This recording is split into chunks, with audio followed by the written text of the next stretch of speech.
Welcome back. This time round we're going to take a look at the Spectravideo's 80 column video card, which is the SV806. It's based on the 6845 CRTC, and yeah, it produces, on the Spectravideo, produces a completely different video output from the regular output. So you either need a video switch or to manually change which video output your monitor is connected to, or even just have a second monitor. But anyway, let's break into it and see what the go is. We've got the SV806 in the second last slot, which would be slot 6 if you're starting from 1, or 5 if you're starting from slot 0 on the left. And the floppy drive adapter goes in just to the right of it. It's got the video cable hanging out the back, which I wasn't sure about in the previous video I did on the Super Expander, but it turns out there was actually a version of this card, this version, that did come with a fly lead exactly like this. The other version had an RCA style connector soldered directly onto the board, and you had a little adapter cable came out. So that's that. I've got it all plugged in, hooked up. Just got to plug some power cords in over here, and I'll turn my monitor on up on the bench. Right, so I'll turn this expander on, and I'll turn the machine on, and I have the Spectravideo screen coming up. Now at this point I should be able to type width 80, legal function call.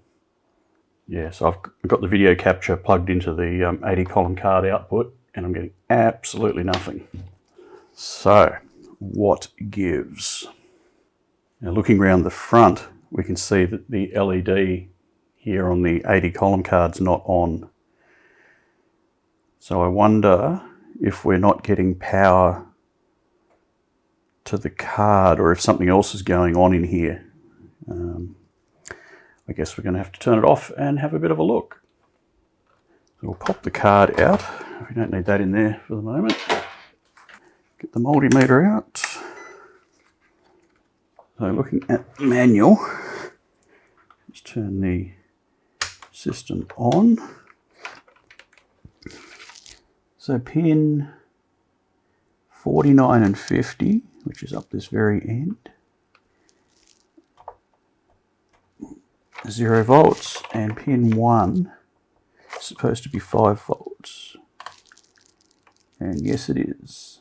So we're getting 5 volts to the expansion chassis. Pin 3 is supposed to be 12 volts, and it's, well, 11.9 is close enough. Pin 4 is minus 12, and that's what it's supposed to be. So we've got all our requisite voltages on the backplane. Let's just test on the slot that we're using, make sure the voltages are good on this slot. Yes. Pin 2, where are we? That's pin, we want pin 1. 5, this should be 12, yep, and this should be minus 12, yep. So we've got the right voltages on the expansion unit. So that's, let's turn that off. So that's a good start. Let's just pop open this 80 column card.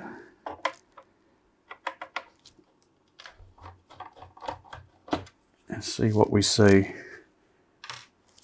inside. See if we've got any scorches, because I don't know if this 80 column card works. I mean, I haven't tried to use it since I picked the machine up, so maybe it doesn't work.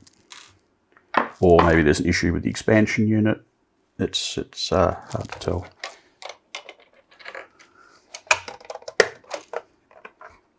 Not quite sure how this comes apart, but like that.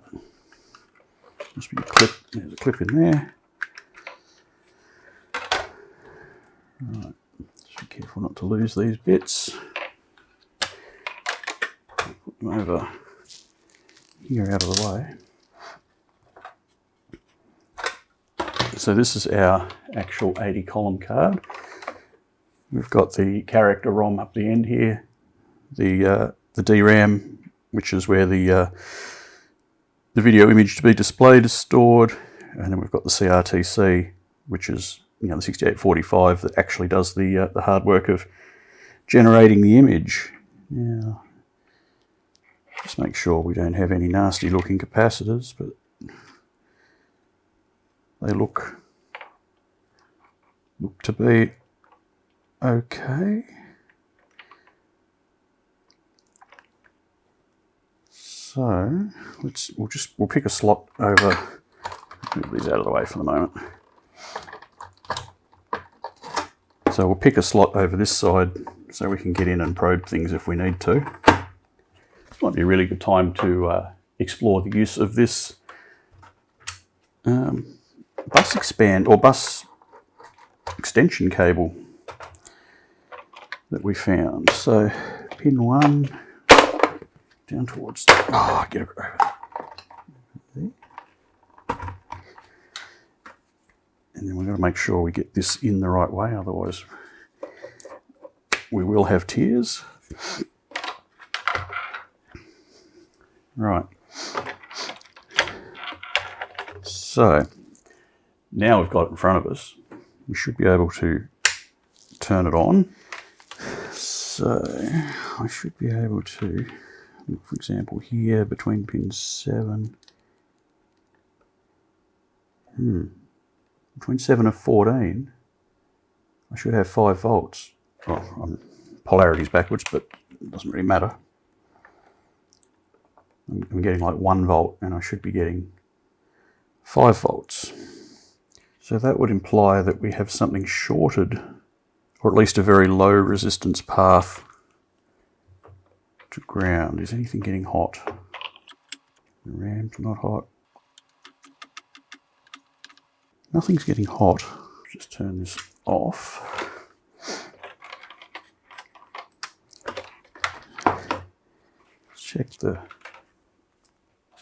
Check the card. We were 1 and 49. So let's just see what the resistance is between pin 1 and pin 49. 1.48 kilo ohms, so it's not exactly a short. Pin 3, well, pin 3 is not connected anyway because this card doesn't need 12 volts. It doesn't need minus 12. The back of the card's a bit snotty and horrible, but it could do with a clean. And some bodges done on it at some point. Quite a few bodges actually. There's resistors bodged in here. Bodge wires over here. Not really explaining why I'm not getting the voltages. Let me just check on the expansion bus. Those two are both grounds. Yep, so I'm getting the voltages on the connector. So why are my rails being dragged low? Maybe the power supply just can't deliver a load. Can't supply the load. Maybe the power supply is cooked. Just ever so quickly put the disk controller in. Let's see if the disk controller lights up. The disk controller LED, you can't see it on camera, but it is ever so slightly lit up. So the floppy controller's in. That will be putting a little bit of load on the power supply. So let's just measure the voltage. Yeah, so the voltage is sagged right down. 2 volts. So I reckon the power supply is having a problem delivering the right voltage. So take the floppy controller back out. Won't be needing that for a little bit. All right, let's see.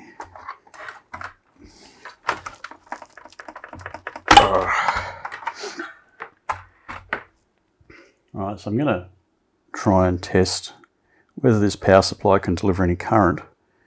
I've got a 16 ohm resistor, a big beefy 16 ohm resistor that should generate around about an amp of load on the 14 volt rail. So I'm just going to quickly pop this in here and just measure the voltage across. Get things out of the way so I don't melt anything. What? The voltage is 0. You're on 0. So that's the 14 volt supply, and the 5 volts next to nothing. Is it not plugged in? Let's just get a different multimeter out. That's AC. Oh, did I have that on AC? No, I had it on DC. Muppet!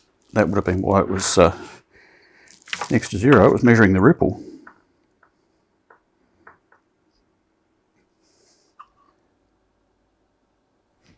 Right, so we're clocking 14 volts with should be about an amp of load. Oh yeah, and the resistor's getting warm, as you'd expect. And we're clocking just under 9 volts with the same load resistor. So at least the AC power supply seems to be capable of delivering the current. So maybe the rectification and what have you that's going on in here is actually the problem. Surely you don't have to take the whole assembly out. Maybe you do. I guess we'll see.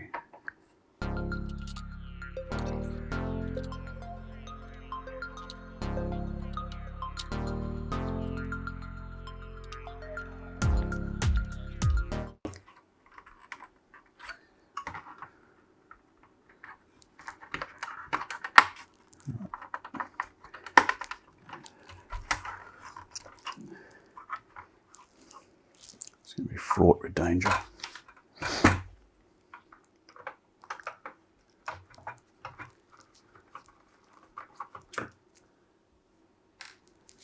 There's these little screws on the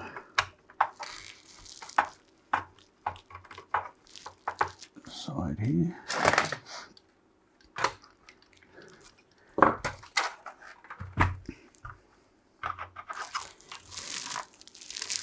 Brings one side out, but not the other. What's going on there?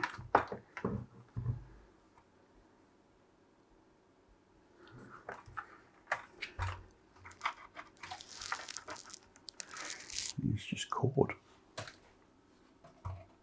I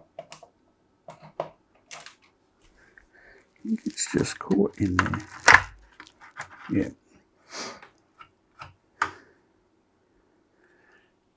Interesting.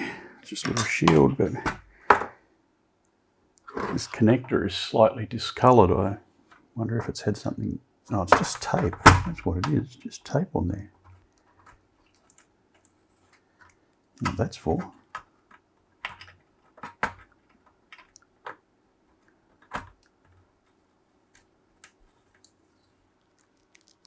Yeah, and here's the tabs that are holding that lid on the power supply. So the solder mask is starting to flake here, so I wonder if that's just normal or whether it's experienced some corrosion. What's going on there? Anyway, we'll pop the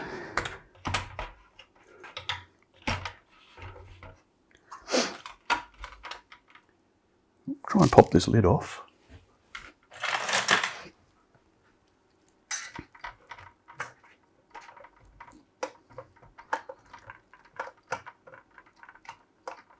At least it's not soldered on. That's a win. Looks like these might have been open before.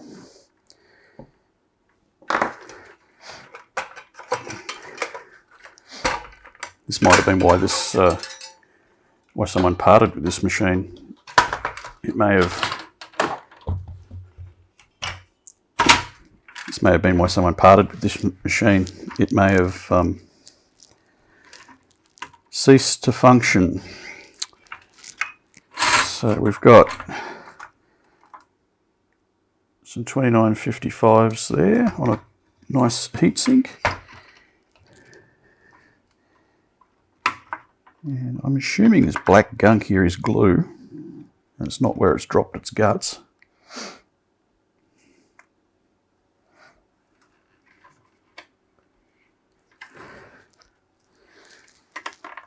They don't make this easy to work on because the power switch has got to go that way. Go out the side, and these are soldered on and they're soldered into the board, so it's not just a 30-second job to pop the power switch out and get this whole assembly loose. That would be too easy. So 10,000 microfarad caps, 4700.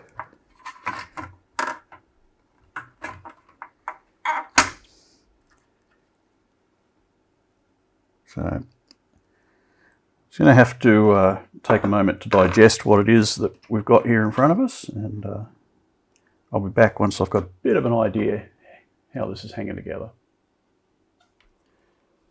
So I've got the board out, and I'm just going to check the bridge rectifier diodes on the 12-volt side. This power supply actually has two bridge rectifiers, one for the 12-volt supply and one for the 5-volt supply. It's the 5-volt supply we seem to be having trouble with. So these are the pads here. I'll just go through them. 0.495.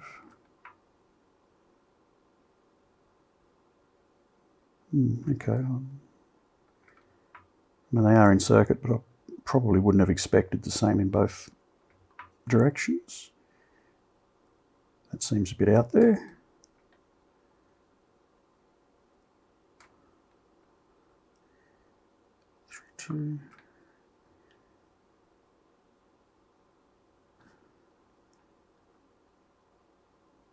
It's a bit higher.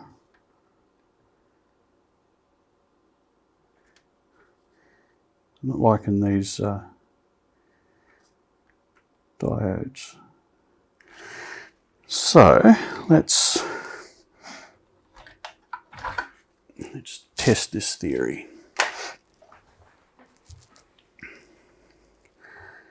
So I've soldered my load resistor on, so we can test to see, and this is the other end of it, I can test against the 5 volts, see if the 5 volts is going to be stable.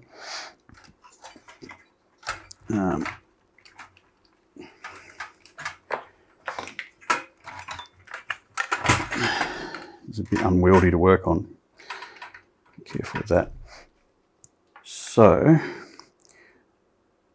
instead of using the diodes for rectification, I'm going to feed DC in directly from a bench power supply.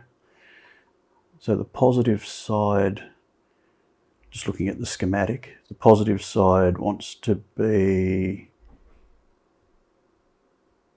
the junction of diode 5 and 6.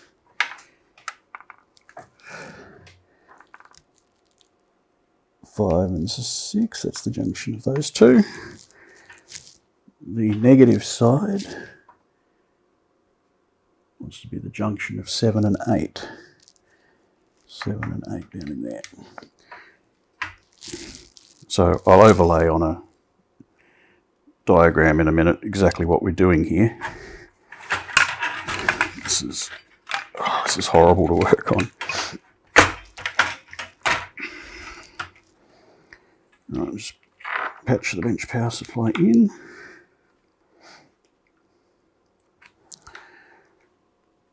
Right, and we go to volts DC. Now if I turn the supply on, my diode's connected across it here.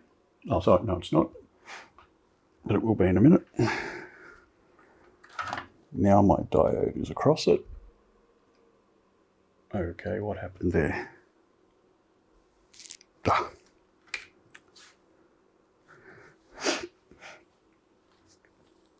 Okay, so we'll plug the multimeter in. It'll work a whole lot better if I do that. Now, I'll put the there we go. So with the load on, it's managing to maintain 4.9 volts, and my bench power supply is pushing 0.3 amps at 8 volts. So I would be leaning towards the bridge rectifier diodes being faulty. And unfortunately, I don't have any more of those, so I'm going to have to order some in.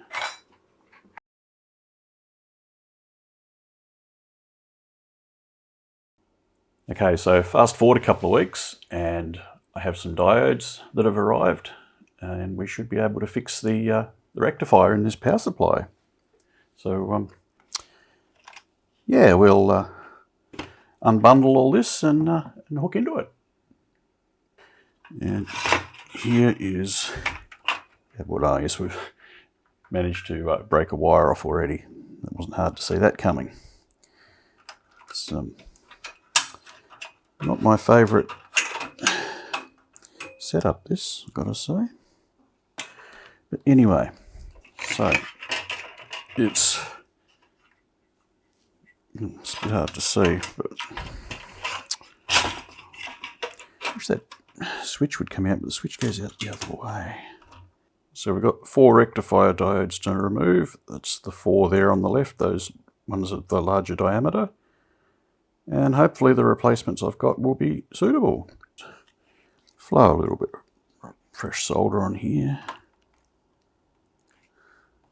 Get some solder out. Big, heavy pads, so this might take some heating up.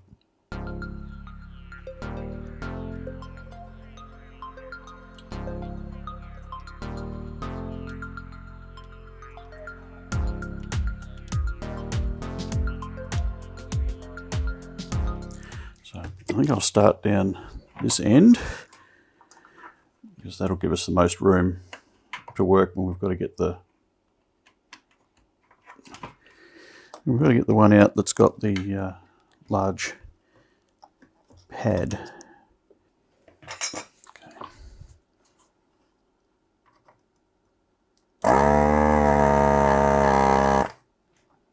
This will be able to see what we're working with.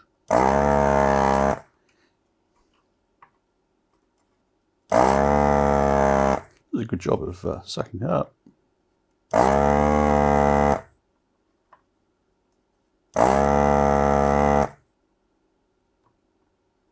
Yeah.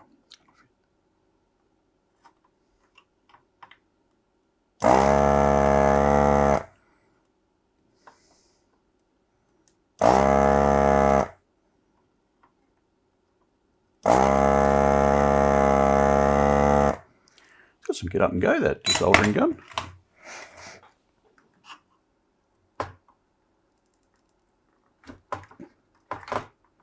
That one's out.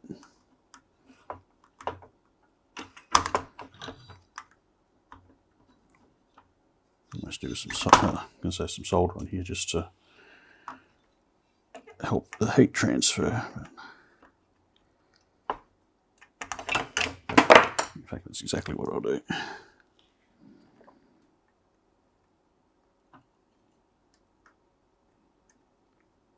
Oh, it's going to one of those thumping great pads.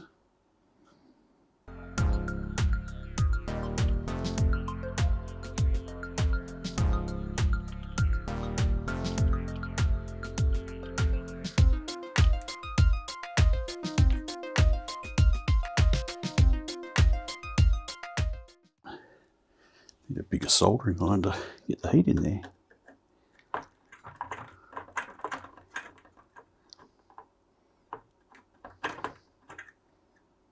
I should use the desoldering gun. Yep, broke the lead, but I don't care. I didn't want the part anyway.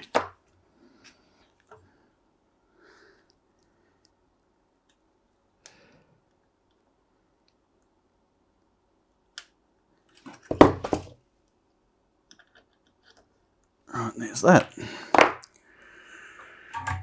So, with the desoldering gun just to clean the holes out.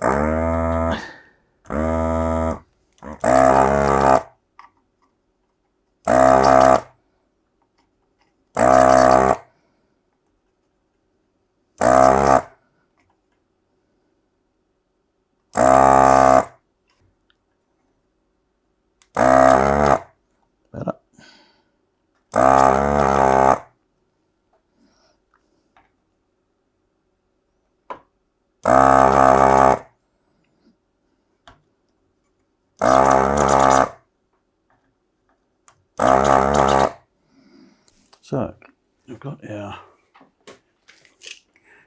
4 new diodes in here, which I ordered 10, and 5 of them are on back order, but that's okay because I only need 4 anyway.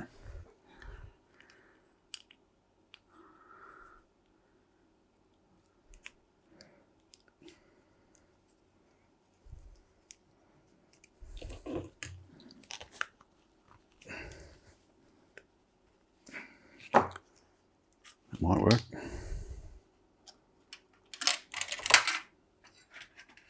Help if I don't drop it.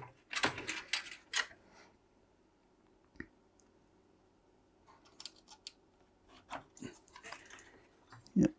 I'll set them up off the board a little bit so they don't get too toasty warm. Straight.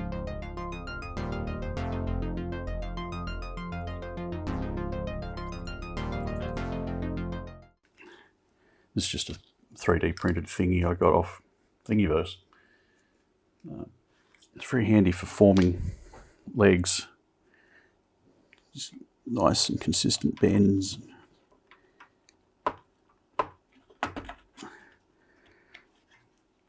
Does a pretty good job. Another one.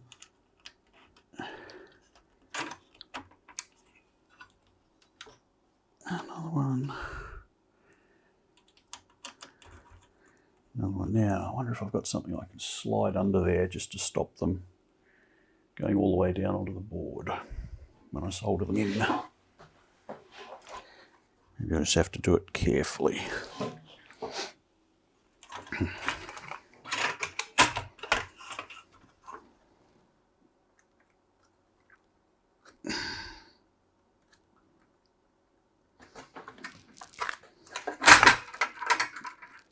There's another wire that's come off. I think it's going to be a bit of a recurring theme. I think they could have just used a connector. It would have cost an extra 10 cents.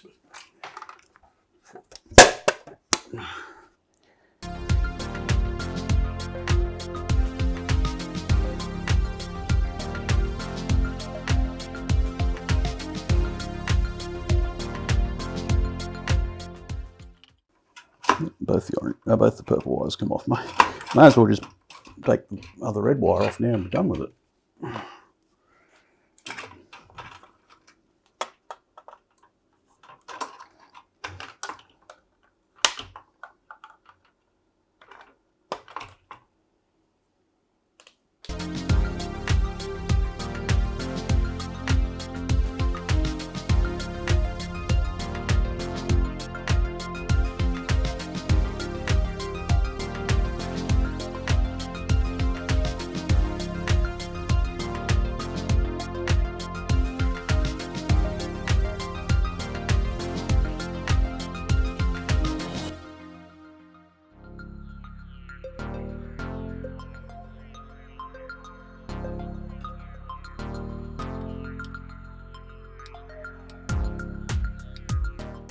Now flip the board up the other way and find out I put one in upside down, you watch. Nope, they're all in the right way. So now I've got to clean out which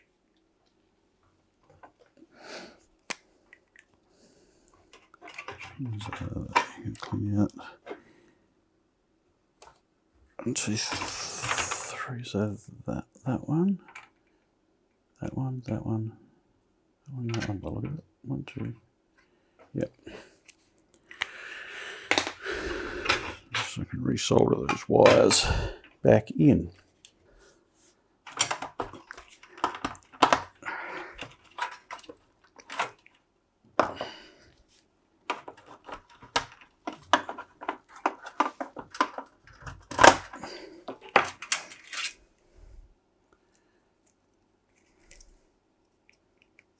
Yeah, these are a bit dodgy as well. I wonder if I can clean that up, whether I've got any spade connectors I could just push on there. Probably do.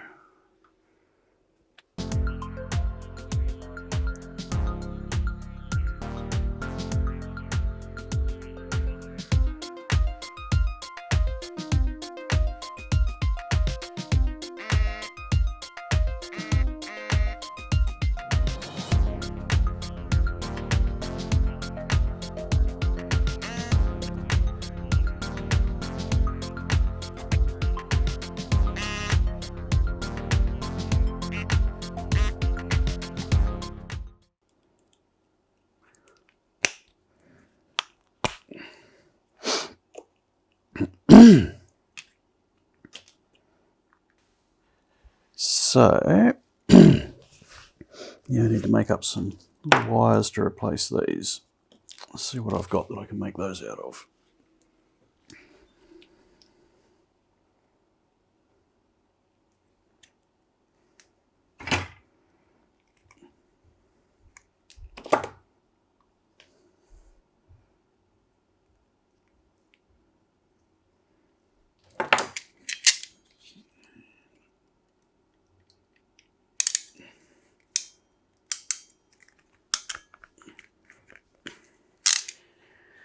And crimpy B. So the idea is I can solder these onto the board and then just plug them in, so I don't have to fight them next time round.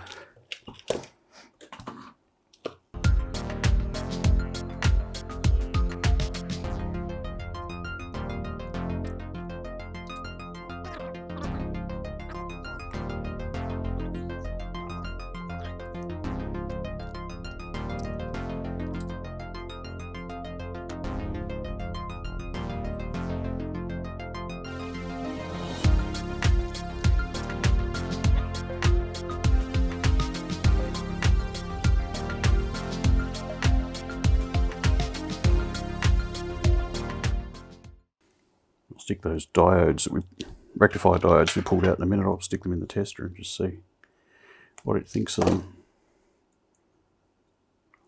I'm expecting it's not going to think very much. Turn that off. Right, so we'll tin these four, ready to go back in.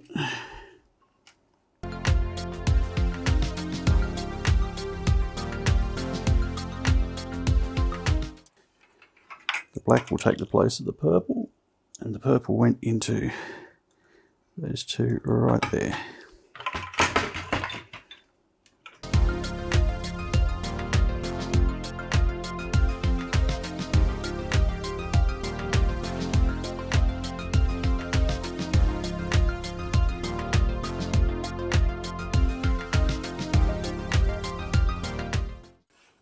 I'll leave those little bits floating around in there. They'll short things out one day.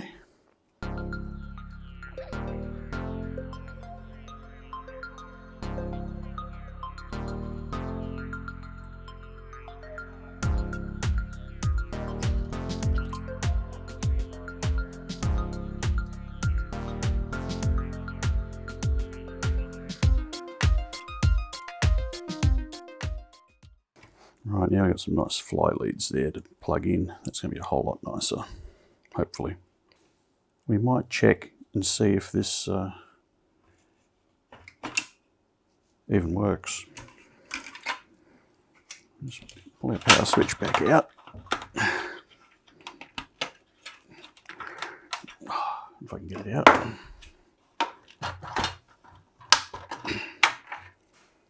Right, so we'll just power this up on the bench here in a minute. Just make sure that it works before we go to all the trouble of soldering it back together and finding out that it doesn't. Confidence, hey?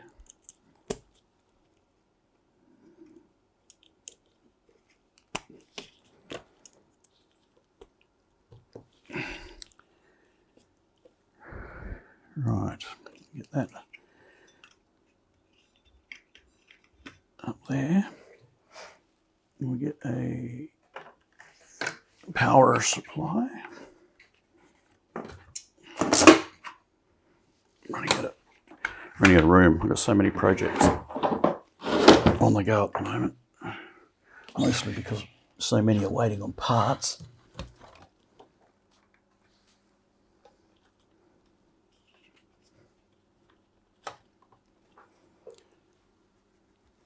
Right, well, there's no boomies, so that's a good start.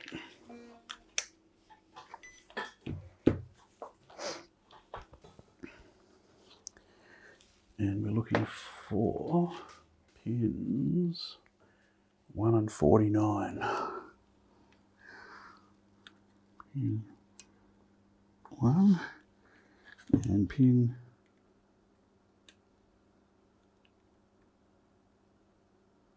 So we'll posit that switch is in the off position. 5.023 volts. So we've got our 5 volts there. So our bridge rectifier is working. Just have to rejig things a bit so I can load it up and make sure that it's behaving under load. So 5 volts, pick up over here.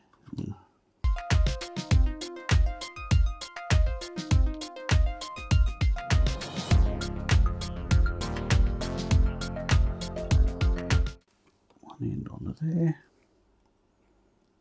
other end onto here. I'll set my resistor on.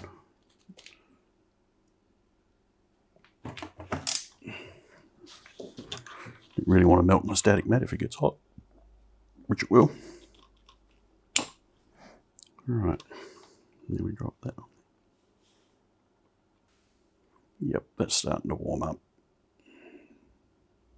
Mind you, it could be my fingers, but no, it's definitely getting warm. And that's holding 5 volts, so that's good. I think we're probably fixed. Alright, so let's desolder our dummy load.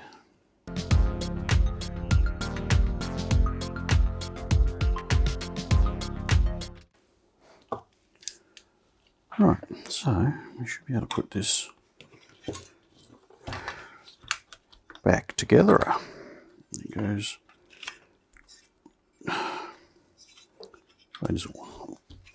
wants to go that way.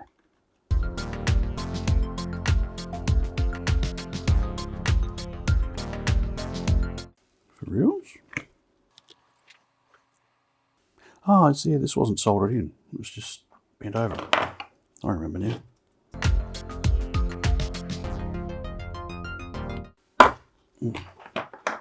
Right, the wires have to get out the back here. Okie dokie. Now let's try this again. Once more with feeling.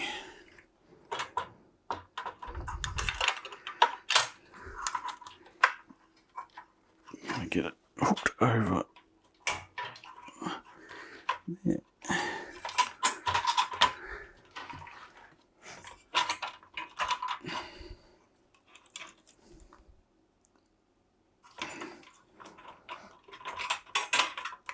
What's it called?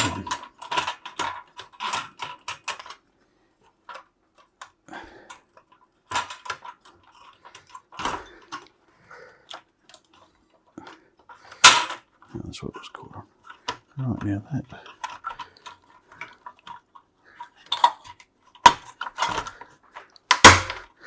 should push down onto. Oh, there's no one pushed down. What is going on over here?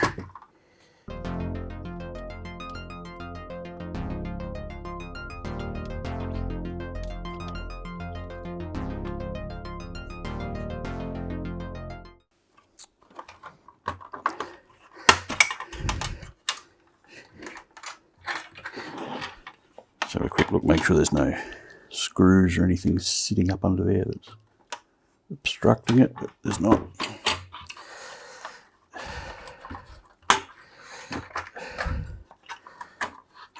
It's just being stubborn. Maybe it's because this is bent over the wrong way. It's encroaching on other things, maybe. There's definitely nothing in there holding it up other than that. Yeah, so it should just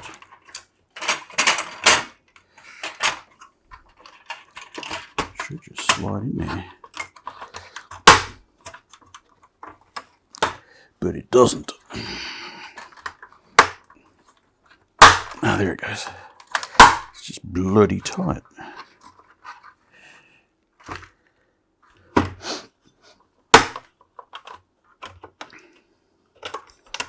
Not a huge fan of that, I've got to say. Right, now what have we got? Hang on, how's that supposed to go in there? Oh, I got to put that on there as well. You're kidding me.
Not convinced, but we will see.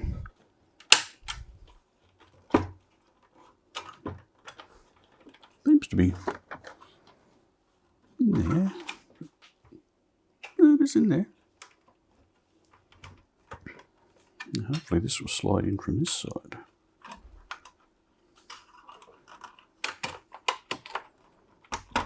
Indeed it will.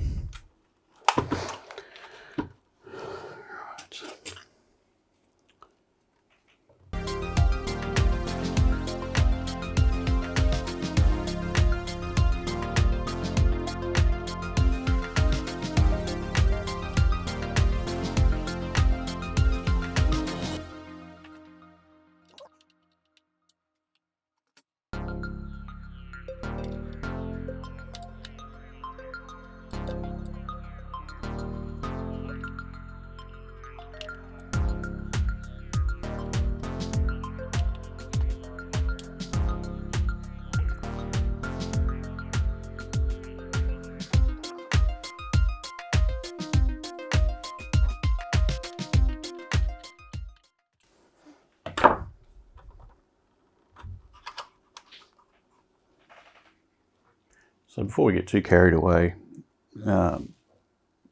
putting the system back together and testing it, I just thought we'd run these diodes through this tester, see what we get.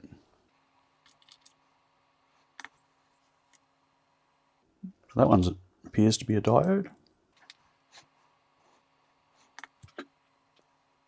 Wah, wah, wah.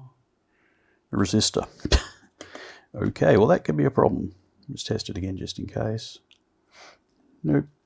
Turn it around the other way, just in case. I reckon she's cooked. Nope, she's definitely a resistor. So that'll be a problem. What about the others?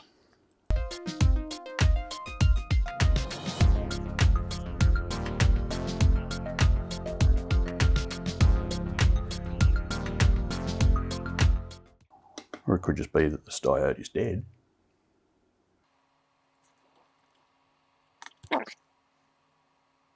That one appears to be a diode. It was just a dicky connection, I think. Not the best test clips, these ones.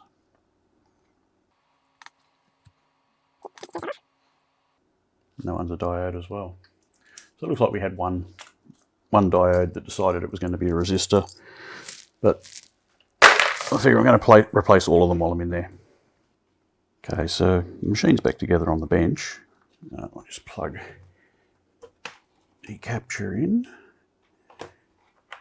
And we will see what we get. Turn the expansion card on. Yep, you can see the, you might not be able to see it too well on camera, but the red LED here is lit up. Turn the computer on.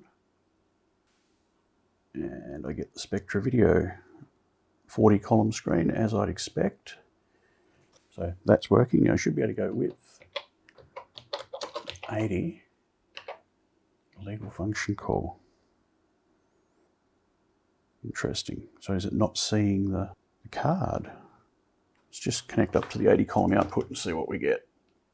So the capture card I've got doesn't like the 80 column screen, but we've definitely got video output.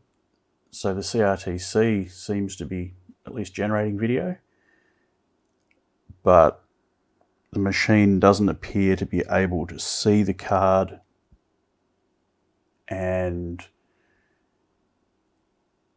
well, I was going to say it doesn't seem to be able to clear the memory, but because it's not seeing the card, it's probably not even trying to clear the memory.